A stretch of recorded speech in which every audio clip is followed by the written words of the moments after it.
Bonjour! Prenons une pause café-croissant et apprenons ensemble le français.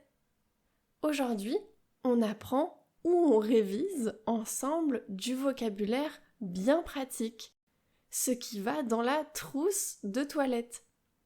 Du vocabulaire de tous les jours, des mots à connaître, en particulier en cette période de vacances où on prépare justement nos trousses de toilette pour partir en week-end ou en voyage. Alors, qu'est-ce qu'on met dans sa trousse de toilette? Tout d'abord, une brosse à dents et du dentifrice. Pour moi, ce sont les essentiels. Je ne pars pas sans ma brosse à dents et du dentifrice.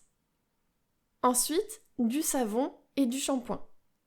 Généralement, il y en a dans les hôtels, mais je trouve que c'est toujours bien d'emporter un peu de savon et de shampoing au cas où.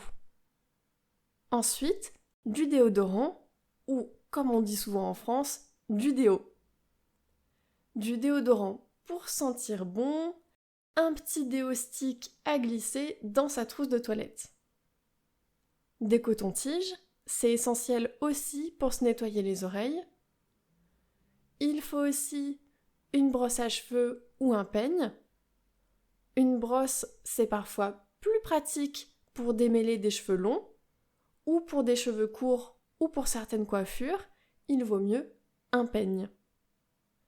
Moi, je prévois toujours aussi des élastiques et un gros chouchou, et quelques épingles ou pinces à cheveux pour pouvoir m'attacher les cheveux. Il faut aussi de la crème pour le visage, de la crème hydratante pour le corps, de la crème solaire pour se protéger du soleil. Moi, j'emporte aussi du maquillage. Mon maquillage de tous les jours, et puis de quoi me démaquiller. Donc, une huile démaquillante et des cotons lavables, qui sont donc réutilisables. Souvent, c'est utile de prendre aussi un rasoir pour se raser, et mon mari prend aussi de la mousse à raser pour sa barbe. Et peut-être que vous voudrez aussi emporter une pince à épiler, des soins pour le visage, ou des soins pour le corps, ou même des soins pour les cheveux. Par exemple, un masque pour les cheveux, ou une crème de soin pour les boutons, ou pour hydrater la peau.